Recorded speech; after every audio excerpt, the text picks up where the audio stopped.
ইমরানের সাথে শারীরিক সম্পর্ক করার 2 মাস পর নিহিতা বুঝতে পারল তার মাঝে একটা জীবনের অস্তিত্ব বড় হচ্ছে। সে আরও শিওর হলো প্রেগনেন্সি পজিটিভ রিপোর্ট দেখে। ইমরানের সাথে বেশ কয়েকবার শারীরিক সম্পর্কে লিপ্ত হয়েছিল নিহিতা। রিলেশনের 1 বছর যেতে না যেতেই শারীরিক সম্পর্ক করার জন্য ইমরান বেশ তোড়জোড় শুরু করে। রিলেশন টিকিয়ে রাখার জন্য ইমরানের আবদার পূরণ করতে বাধ্য হয় নিহিতা। ইদানিং ইমরানের ফোন বন্ধ থাকে, ঠিকমতো নিহিতার সাথে যোগাযোগ করে না। নিহিতা কলেজে প্রাইভেটে যেতে পারছে না লজ্জায়। দিন দিন নিহিতার শারীরিক পরিবর্তন স্পষ্ট পরিলক্ষিত হচ্ছে। নিহিতা ঢিলঢালা পোশাক পরে যতটুকু সম্ভব ব্যাপারটা অন্যদিক থেকে আড়াল করার চেষ্টা করে। তবুও সে নিহিতার রুমমেট হঠাৎ জিজ্ঞেস করলো, কিরে নিহিতা, তোর চেহারা এমন কেন হয়ে যাচ্ছে? আর এত শুকিয়ে যাচ্ছিস যে? খালা বলল তুই নাকি ঠিক মতো খাওয়া দাওয়া করিস না, আবার কলেজেও নাকি যাচ্ছিস না, কোনো সমস্যা? নিহিতা কৃত্রিম হাসি দিয়ে বলল, না আপু, তেমন কিছু না। ওই তো আগামীকাল থেকে কলেজে যাব।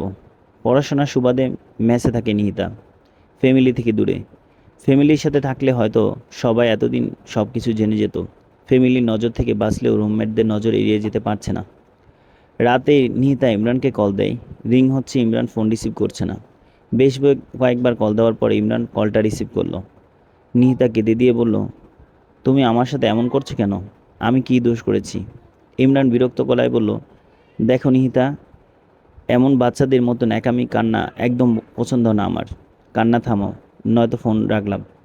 আর শোনো, এতবার কল দিবা না, আমার জাস্ট বিরক্ত লাগে। শোনো ইমরান, তোমার সাথে আমার একটা জরুরি কথা আছে। এত না পেঁচিয়ে বলে ফেলো, আমি প্রেগনেন্ট। ইমরান অবাক হয়ে বসা থেকে দাঁড়িয়ে পড়ল। ইমরান রাগান্বিত হয়ে বলল, দেখো নিহিতা, ফাইজলামি একদম ভালো লাগছে না। আমি ফোন রাখছি। না প্লিজ। তাছাড়া কি করব?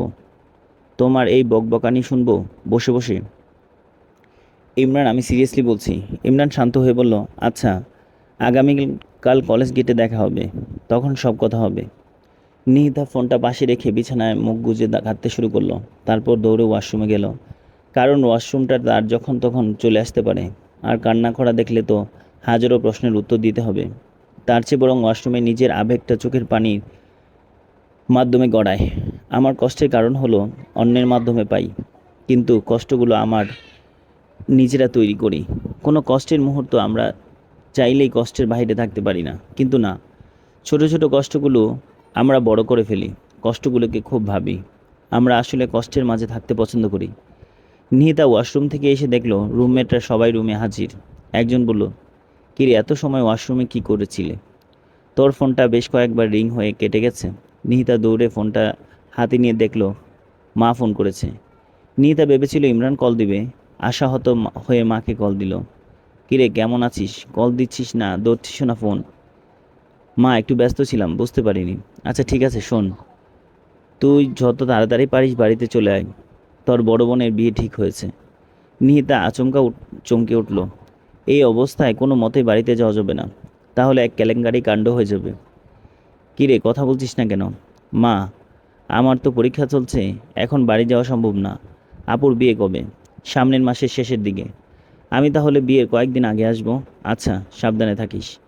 নিহিতা ফোনে কথা শেষ করতেই রুমমেট অবনী বলে উঠল, কিরে নিহিতা, তোর তো এমন কোনো এক্সাম নাই, তাহলে মায়ের সাথে এমন মিথ্যা কথা কেন বললি? নিহিতা কোনো কথা বলছে না। অবনী নিহিতাকে বেডে এসে হাত ধরে বলল, কি হয়েছে তোর, বল আমায়। অবনী আবারও অবাক হলো নিহিতার চোখে জল দেখে। অবনী নিহিতার দু সেমিস্টার উপরে। নিহিতার সাথে বেশ ভালো সম্পর্ক অবনীর। কিরে, কথা বলছিস না কেন? নিহিতার চোখে পানি মুছে বলল, আপু, একটু ছাদে যাবেন? অবনী আর নিহিতা ছাদে বসে মনোমুগ্ধকর পরিবেশ উপভোগ করছে। পরিবেশটা মনোমুগ্ধকর হলেও নিহিতার কাছে তার বিপরীত। অবনী বলল, কিরে, কোনো কথা বলছিস না? আপু, একটা ঘটনা ঘটে গেছে।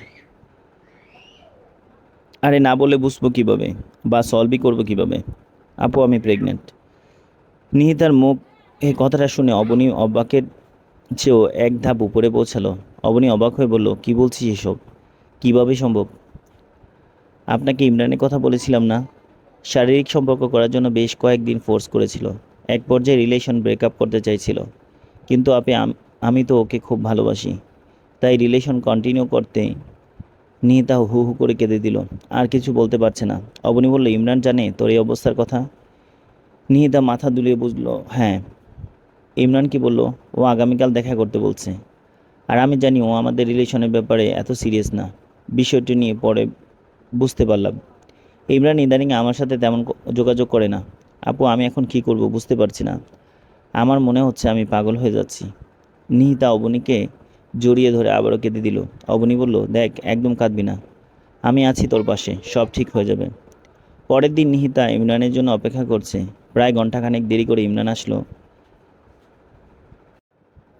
দেখো নিহিতা, গতকাল রাতের কথা যদি সত্যি হয় তাহলে এখন আমার কিছু করার নেই।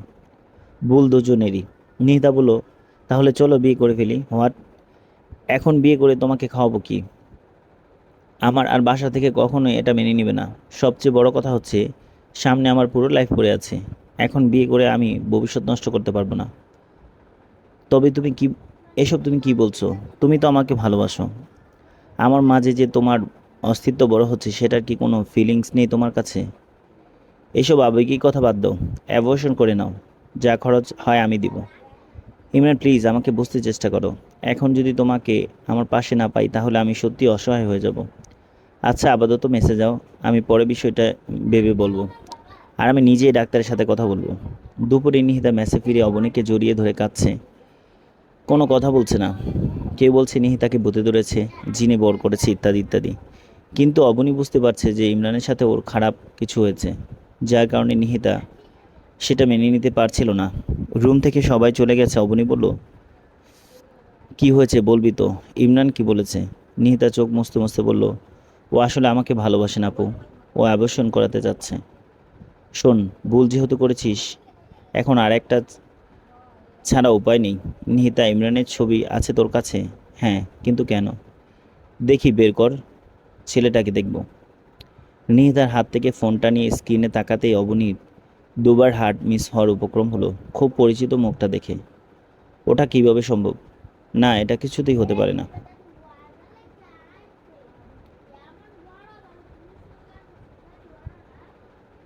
অবনী ওয়াশরুম থেকে বের হতেই নিহিতা বলল, এত সময় ওয়াশরুমে কি করলি? আপনাকে কয়েকবার ডাকলাম, কোনো উত্তর দিলাম না। আমি তো ভয় পেয়ে গিয়েছিলাম। এখন ভাবলাম অন্যদের জানাই ব্যাপারটা, আর তখনই আপনি বের হলেন। আসলে মাথাটা খুব বড় ব্যথা করছিল। একটু শাওয়ার ছেড়ে দিয়ে বসেছিলাম। নিহিতা বুকে হাত দেখে জোরে নিঃশ্বাস নেওয়ার মতো করে বলল, ওহ বাবা, আমি তো সত্যিই ভয় পেয়ে গেছিলাম। অবনী হেসে বলল, ভয়ের কিছু নেই। যা তো এখন, আমি ঘুমাবো। পরের দিন নিহিতা আর ইমরান ডাক্তার সিয়াম এর চেম্বারে বসে আছে। ডাক্তার সিয়াম রিপোর্ট দেখে বলল, খুব একটা বেশি বয়স হয়নি বাচ্চার। এতে অবসর না করালেও চলবে। এটা সাধারণত ওষুধের মাধ্যমে নষ্ট করা যায়। তবে খুব দামি ওষুধ খেতে হবে। খরচ প্রায় অ্যাবর্শনের সমানই লেগে যাবে। ইমরান বলল, খরচ যা লাগে লাগবে। আপনি বরং ওষুধ লিখে দিন, এটাই ভালো হবে। নিহিতা কোনো কথা বলছে না, চুপচাপ মাথা নিচু করে বসে আছে। ডাক্তার সিয়াম চশমাটা একটু নাকের উপরে উঠিয়ে নিয়ে বলল, আচ্ছা, তাই করছি। তবে শোনেন, আর এমন ভুল কখনো করবেন না। যথাসময়ে পিল খেয়ে নেবেন, বা জন্ম নিয়ন্ত্রণের জন্য যতগুলো পদ্ধতি আছে তা ব্যবহার করবেন। কারণ বারবার এমন হলে পরবর্তীতে কিন্তু সন্তান জন্ম দেওয়ার ক্ষমতা হারিয়ে যাবে। এবার খুব একটা রিস্ক নেই, তবুও কী হবে বলা যাচ্ছে না। ইমরান নিহিতার দিকে তাকিয়ে বলল, অল রাইট। নিহিতা চোখে জল। কাজল দেওয়া হয় না ইদানিং। কাজল থাকলে নিশ্চিত চোয়ালে লেপটে যেত। ইমরান প্রথমে বলতো সে নাকি আমার ওই কাজল কালো চোখের প্রেমে পড়েছে, কিন্তু এখন আর চোখের দিকে ভুলেও তাকায় না। ওর এখন আর নাকি ন্যাকামো ভালো লাগে না। ওর ভালো লাগে আমার চুলের সুবাস, ঠোঁটের স্বাদ আর নরম শরীরের গন্ধ। মানুষের পরিবর্তন হয়, তাই বলে এতটা কিভাবে সম্ভব? নিহিতা আর ইমরান রিস্কায় করে ডাক্তারের চেম্বার থেকে ফিরছে। হঠাৎ ইমরান নিহিতাকে জড়িয়ে ধরল। নিহিতা অবাক হলো না। এখন আর এসব ব্যাপারে নিহিতার অবাক লাগে না, তবে ঘৃণা হয় প্রচুর। মনে হয় শরীর ওর স্পষ্ট জায়গাটা আগুনে পুড়িয়ে দিই। ইমরান একটু নরম সুরে বলল, বাবু, কথা বলছে না কেন? এমনি ভালো লাগছে না। শোনো, ওষুধগুলো ঠিক নিয়ম করে খেয়ে নিবা, ওকে? আর আমি রাতে ফোন দিব। ইমরান আবার পরিবর্তনে অভিনয় করছে। ইমরান আবার বলল, আমি জানি তুমি আমার উপর খুব রাগ করবে। আচ্ছা, আমি কি করব বলো তো? এই সময়ে এমন খবর শুনলে কারো মাথা ঠিক থাকে? প্লিজ কথা বলো। নিহিতা কিছুই বলছে না। ইমরান এবার নিহিতার হাত ধরে বলল, আর এমন হবে না, প্লিজ মাফ করো। নিহিতা তবুও কিছু বলছে না। মানুষ এমন একটি প্রাণী যার আবেগের পরিমাণ অনেক। আমাদের কেউ অত্যধিক প্রায়োরিটি দিবে, এটা আমরা সবাই চাই। কেউ যখন আমাদের কাছে ফিরে আসে, চাই আমরা তাকে এড়িয়ে চলি। আর যখন কেউ আমাদের ছেড়ে চলে যায়, আমরা তাদের আরও ক্রোধে ধরি। কিন্তু বাস্তবতা একটা কথা আছে, বিনা স্বার্থে কেউ তুলোর বোঝাও বহে না। চারপাশের মানুষগুলোর সাহায্যের মাধ্যমে একটা স্বার্থের গন্ধ থাকবেই। নিহিতা 1 ঘন্টা ধরে গোসল করলো আজ। ইমরান আবার আগের মতো আচরণ করছে, তাই নিহিতা খুব খুশি। যদিও রিস্কায় ইমরানের সাথে একটা কথাও বলেনি। নিহিতা আনুষাঙ্গিক কাজ সেরে বিছানায় বসে অবনীর উদ্দেশ্যে বলল, আপু, আপনি গতকাল রাতে কী যেন বলতে চেয়েছিলেন? অবনী মন মরা হাসি দিয়ে বলল, মনে পড়ছে না, মনে পড়লে বলবো। আর তোকে আজ এত খুশি খুশি লাগছে কেন? মনে হচ্ছে মুড খুব ভালো। নিহিতা অবনীর বেডে বসে বলল, ইমরান আবার আগের মতো আচরণ করছে। ও মাফ চেয়েছে জানেন, আমি এখনও মাফ করিনি, ওর সাথে কোনো কথাই বলিনি। ঠিক করিনি আপু, ওকে একটু প্যারা দেওয়া উচিত। অবনী বলল, ও তাহলে তো ভালো। আচ্ছা তোকে একটা প্রশ্ন করি। কী প্রশ্ন? আহা এত প্যাঁচাশিস কেন, উত্তর দিব ঠিক ঠিক। নিহিতা হেসে বলল, আচ্ছা, ইমরান ছেলেটা কেমন রে তোর কাছে? আপু হঠাৎ এই প্রশ্ন? যা বললাম তার উত্তর দে। ভালোই তো। আচ্ছা মনে কর ওর 4-5টা প্রেম আছে, এখন তুই কি করবি? সিরিয়াসলি নিস, জাস্ট বলছি। জানি না কি করব, তবে আমি নিশ্চিত ওর আর কোনো রিলেশন নেই। অবনী বেড থেকে উঠে জানলার গ্রিল ধরে দাঁড়িয়ে বলল, একটা ঘটনা সত্য শুনতে চাস? নিহিতা উৎসাহিত কণ্ঠে বলল, হ্যাঁ বল। অবনী একটা দীর্ঘশ্বাস ছেড়ে বলল, ওর সাথে আমার প্রায় 3 বছরের রিলেশন ছিল। আমি সত্যি অবাক হয়েছিলাম সেদিন তোর ফোনে ওর ছবি দেখে। শোন, ওকে আর বিশ্বাস করিস না। ও তোর মতো অনেক মেয়ের সাথে এসব করেছে। আমাকেও প্রস্তাব করেছিল, আমি রাজি ছিলাম না বলে রিলেশন ব্রেকআপ হয়ে গেছে। অবনী পিছনে ঘুরে অবাক হলো, নিহিতা নেই। একটু পর নিহিতা ছাদ থেকে নেমে বলল, আপু সরি, ইমরান কল দিয়েছিল। এখানে নেটওয়ার্ক প্রবলেম করবে তাই ছাদে গিয়েছিলাম। নিহিতা খুশি খুশি হয়ে বলল, ইমরান আজ রাতে বাইরে ডিনারটা অফার করেছে, বেশি দূরে না, ওই সামনের মোড়ের রেস্টুরেন্টে। আপু প্লিজ একটু ম্যানেজ করে দিবেন। শোন, রাতে কোথাও যাওয়া যাবে না। কোথাও যাওয়ার জন্য আমি সুপারিশ করতে পারবো না, তুই বরং ওকে বল কাল সকালে দেখা করতে।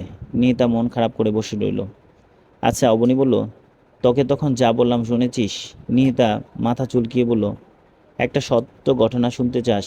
এই পর্যন্ত শুনেছি, তারপর আর শুনিনি। আচ্ছা শোন, তোকে একটা সত্য ঘটনা বলি, তুই কীভাবে নিবি আমি জানি না, তবে তোর জানাটা জরুরি। আপনি কি বলবা বলে দাও, এত ভাবাভাবি লাগবে না। অবনী যেই বলতে যাবে তখনই নিহিতার ফোন বেজে উঠল। নিহিতার স্ক্রিনে তাকিয়ে মা ফোন দিয়েছে। এই ভর দুপুরে মায়ের কল নিহিতার কাছে একদমই স্বাভাবিক মনে হচ্ছে না। বাসায় কিছু হলো তো? নিহিতা চমকে ওঠে, ফোন হাতে দাঁড়িয়ে পড়ে।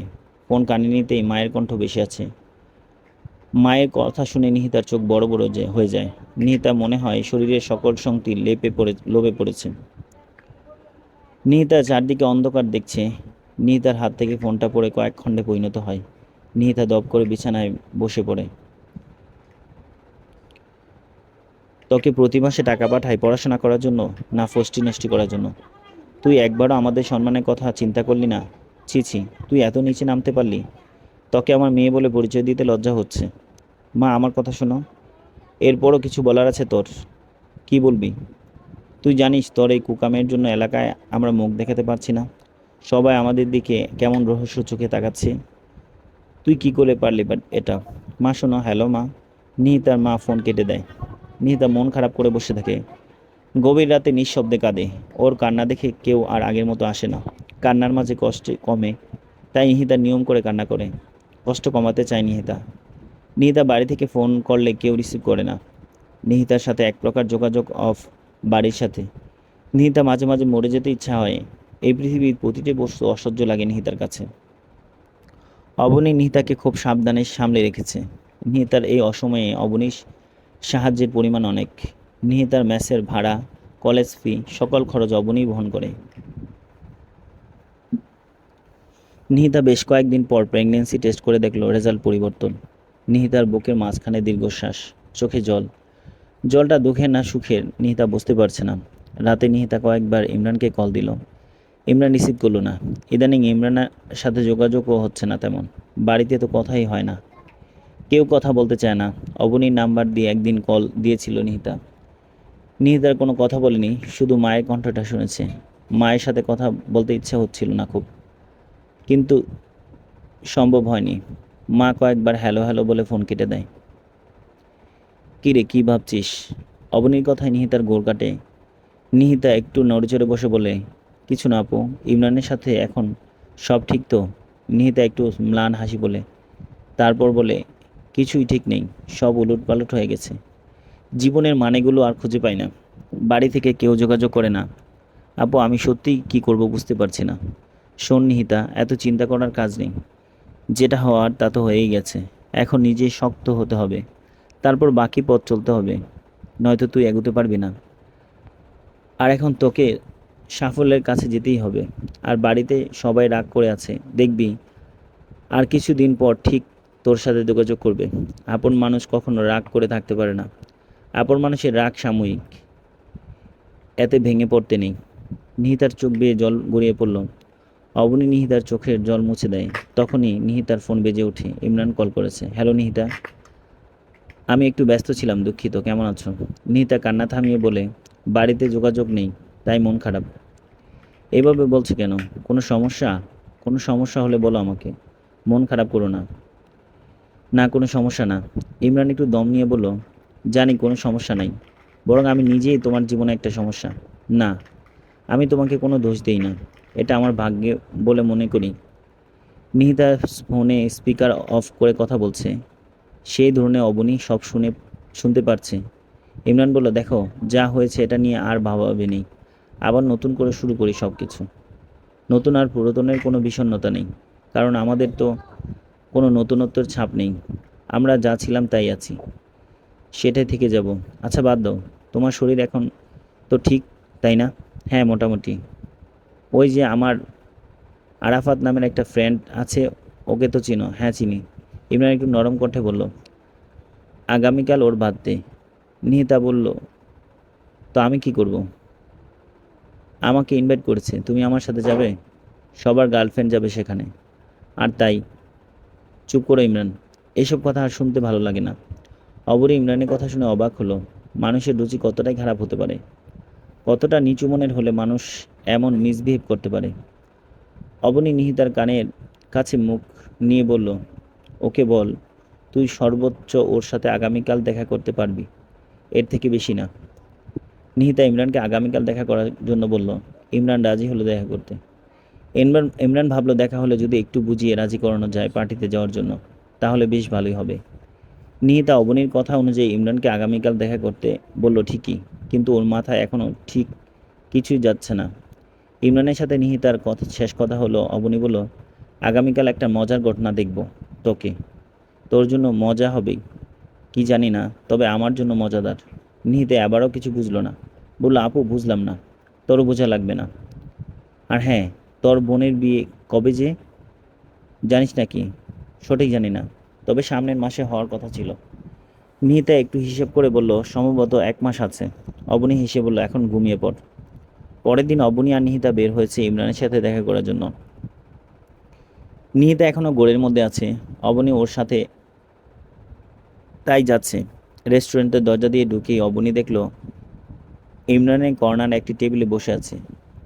অবনী আর নিহিতা ইমরানের টেবিলের সামনে দাঁড়াতেই ইমরান অবাক হয়ে দাঁড়িয়ে পড়ল। নিহিতার দিকে তাকিয়ে ইমরান বলল, কি শুরু করেছে এগুলো? ডিসগাস্টিং। ইমরান হৃদয়ান্ত হয়ে বের হয়ে গেল। অবনী শান্ত ভঙ্গিতে ওয়েটারকে ডেকে খাবারের অর্ডার করলো। নিহিতা অবাক হয়ে শুধু দেখছে। কি হচ্ছে এসব? কিছু বুঝতে পারছে না। আপু, কি হলো? কিছু বুঝলাম না। আর তুমি তো মজার ঘটনা দেখবে বলছিলে, এখন খেয়ে শেষ কর। সে এক বিশালতার ইতিহাস, পরে কোনো একদিন বলবো। আপু, এই রোজার সময় তো আমরা খাচ্ছি, পাবলিক মারবে না তো? অবনী বিরক্ত হয়ে বলল, আমরা একা খাচ্ছি না, আশপাশের লোক সবাই তাকিয়ে দেখে অবস্থা একই অবস্থা। কোনো টেবিলে ফাঁকা নেই। ইমরান যদি আগে থেকে এসে বসে না থাকতো তাহলে আমরা হয়তো বসার জায়গাই পেতাম না। আর যদি পাঠক পাঠিকা সমাজে মারতেও কোনো লেখককে মারবে, আমাদেরকেও কেন মারবে? আমরা তো আর। অবনী আবার বিরক্ত গলায় বলল, আমি তোকে মারব যদি আরেকটা কথা বলিস। নিহিতা নিহিতার মা খুব ব্যস্ত, বড় মেয়ের বিয়ে হচ্ছে, খুব ঝামেলা পার করছে দিনগুলো। তিনি বিয়ে না হওয়া পর্যন্ত টেনশন কমাতে পারছে না। রাত প্রায় 11টা, আগামীকাল বিয়ে। বিয়ে কত কাজ, তবুও সবাই ঘুমোতে যাচ্ছে। হঠাৎ কলিং বেল বাজলো। এত রাতে কারো বাসায় আসার কথা না। দরজা খুলে নিহিতার মা অবাক হলো, পা পিছিয়ে আসলো। সামনের ব্যক্তি তিনি কখনোই এখানে আশা করেনি। এটা কি করে সম্ভব? নিহিতা মায়ের মনে একটা উথাল ঝড় সৃষ্টি হলো। অশান্ত বাতাস বয়ে গেল। তাহলে কি অশান্ত বাতাস কোনো খারাপ ইঙ্গিত দিচ্ছে? নিহিতার মা সামনে তাকিয়ে দেখল সেই ব্যক্তিটাকে তার সামনে দাঁড়িয়ে আছে। তুই তুই এখানে কি করছিস? নিহিতা, তোকে না বলেছি তুই তোর অপবিত্র মুখ আমাদের দেখাবি না? তারপরও কেন এসেছিস? বোনের সুখ সহ্য হচ্ছে না, তাই না? আগামীকাল বিয়ে, তাই অলক্ষ্যকে বাধা দিতে এসেছিস? চলবে।